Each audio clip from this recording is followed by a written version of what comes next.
Mais de 4,5 milhões de estudantes fazem amanhã e domingo o Enem, o Exame Nacional do Ensino Médio.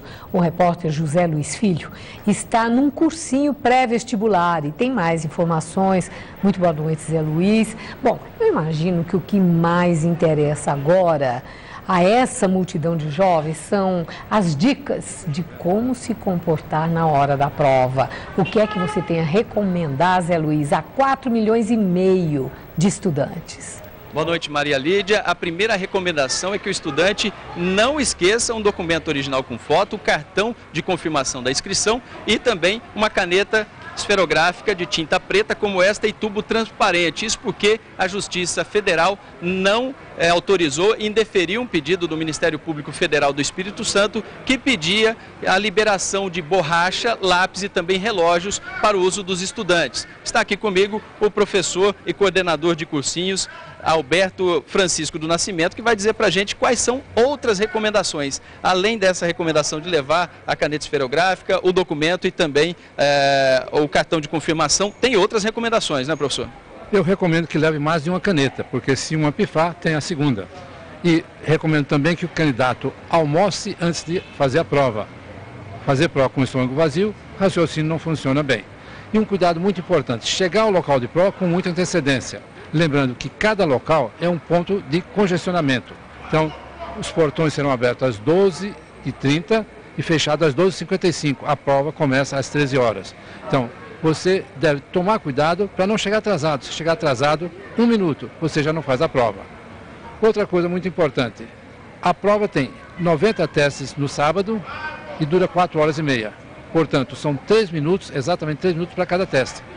Então, precisa tomar cuidado para fazer uma leitura rápida, interpretar o texto e responder as questões.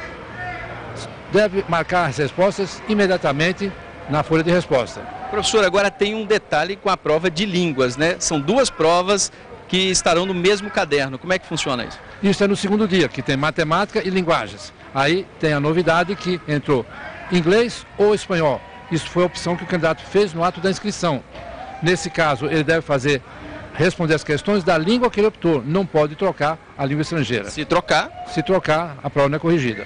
E um fator muito importante também, a primeira resposta que ele deve assinalar antes de começar a prova. Na folha de resposta, assinalar a cor do caderno de questões que ele recebeu. Que são 4 cores, as questões são as mesmas, em ordem diferente. Se ele não assinalar a cor, a prova não é corrigida. Da mesma forma que ele tem que assinar a folha de resposta. Se ele não assinar a folha de resposta, também a prova não é corrigida. Então, para aliviar um pouco o nervosismo, o que o candidato deve fazer? Bom, fazer a prova com o máximo de tranquilidade, ou seja, a autoconfiança é muito importante. Certo? E se durante a prova começar a ficar nervoso, dá uma parada, fecha os olhos, inspira profundamente, solta devagarzinho e retorna à prova. Assim ele faz com tranquilidade. Obrigado pela participação do senhor aqui no Jornal da Gazeta e as provas estarão disponíveis pela internet ao meio-dia de segunda-feira e os gabaritos, no caso, a partir das 18 horas também de segunda-feira. O site é o www.enem.inep.gov.br. Maria Lídia. Bom, Zé Luiz, são tantas as dicas que foram lembradas por você e pelo professor Alberto Francisco Nascimento.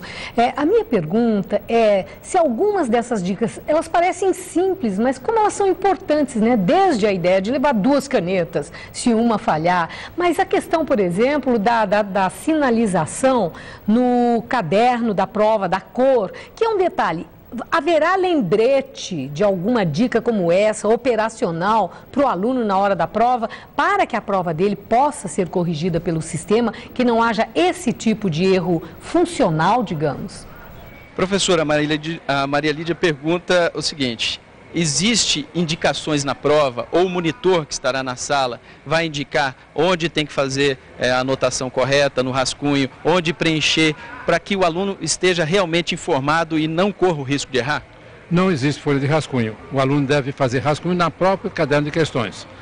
E lugar onde sentar, o aluno escolhe na sala, quando entrar, qual lugar que ele acha melhor para sentar. Vai haver algum lembrete por parte do monitor ou escrito na prova para preencher o caderno da cor correta? Isso tem escrito no caderno de questões. Então está tudo marcado. O grande problema é que o pessoal não lê as instruções. Agora, o que eu acho muito importante é que os fiscais façam um esquema na lousa para indicar qual o tempo que já decorreu de prova e quanto tempo falta. Isso vai ser de muita ajuda para os candidatos. Obrigado pela participação do senhor novamente aqui. Maria Lídia, então, tem que estar muito atento. O candidato tem que estar atento para não perder um ano aí de estudo. Nós desejamos muito boa sorte para todo mundo. Muito obrigada, Zé Luiz, e também muito obrigada ao professor Alberto Francisco Nascimento pelos esclarecimentos. Uma boa noite.